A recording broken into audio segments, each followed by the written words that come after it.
At least the one thing a job does do for people is give them a look into a different world. But my job is the same world, and it's like, just when I thought I could escape. The idea of just me, it's cool to like float around in just a galaxy of like no ego at all. But if you have people like idolizing you, as much as it's amazing, it can also cause trouble in your head.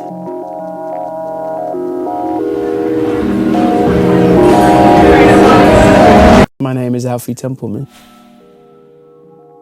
It started when I was a kid. I picked up a guitar for the first time when I was about 7 from my dad. He had stuff lying around the house like all the time, like guitars. For the longest time, I'd always wanted to like pick one up and try it, but I never really had the confidence. It was a left-handed one, so I had to learn backwards. I kind of gave up with that because it was too hard. One day, I went with my dad to see his friend. He passed me this DVD. It was of a band called Rush. I just sat there for like 2 hours. I was just absolutely mesmerised by it. Drums were made for me. I did it for nearly 10 years. I think people overlook who I am. I think it's just that because I'm young, people don't realise that my songs have a personal meaning. It's something I've dedicated my whole life to. The only thing that I have a natural passion with and will always try my best in, no matter what, is music. I'm trying to look back when I'm older, and I'm like, oh, so this is where I was at this point in my life, and this is where I'm at this point in my life. And it can just jump me back. I record when I feel like recording, and that means I have a reason to. There's something really special about having something that only exists in your head, and you're the one that's tasked with putting it to life.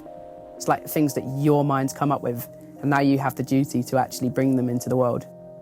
It can be really numbing sometimes because of the amount you end up travelling and stuff, like staring at the same road.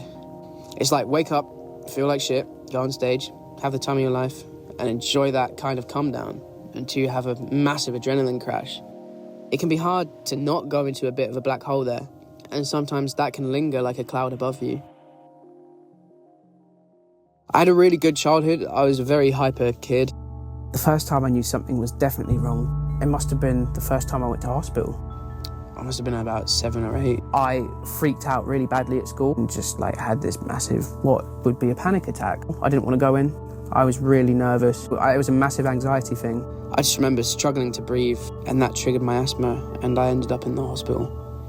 Since then, it's like, that's what unlocked that kind of anxiety feeling that I'm really aware of. I'm constantly anxious, like always. I've had that for weeks straight. My depressions come, like the last few years, out of my anxiety as a kid. There's constantly something going on in the back of your mind. It's like flicking channels.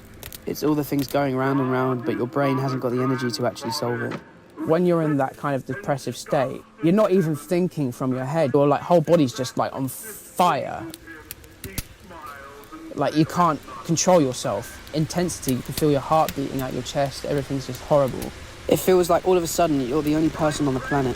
It feels like for some reason nobody's alive. It's just you in the darkest room where it's raining outside. Everything is grey and you're just like... I'm pretty empty right now. And it feels like there's less purpose. What does my brain look like? My brain looks like a little grey house next to the greenest fields. I'm surrounded by all of this amazing stuff in my head, but there's just this little box that sometimes I have to go into. This little box of nothingness that actually brings out everything. But I don't see much colour when I'm depressed, really at all. Everything's very black and white. It's not actually as it is. You trick yourself into thinking that, because life as it is actually the opposite of that. Life is beautiful. There's different ways that I've navigated around it. I think you grow out of some of them. You get older, you look back and think, that worked for a while, and it doesn't anymore. There's things I used to do that kept me occupied. Music's been one of the things that have always stuck through. I mean, being with Sitara is a massive one for me. That really helps. That's a really important thing. Family as well. I also rely on myself for a lot of it. Just being comfortable in my own skin helps. I'm okay with my depression not going away, as long as I can continue to have the answers for it. Realised that, most of it is based out of just like anxiety and things that, you know, I can't help being born this way, so I should embrace it and actually, you know, learn to accept that it's just part of me. If we use it right, you know, like creatively, then other people who, you know, suffer with it can see that actually there's a way to get the help for it. You're fine. You're okay. And I really do believe you just woke up on the wrong side of the bed, quite simply. And there's just going to be days where you're going to feel like that.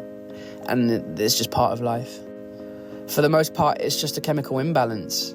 It's just something that your brain's tricking you into. The glimpse of the world I do get to see is actually stunning. What heals you? Love. Love, love, love, love. Yeah, all of that. Love, love, love, love.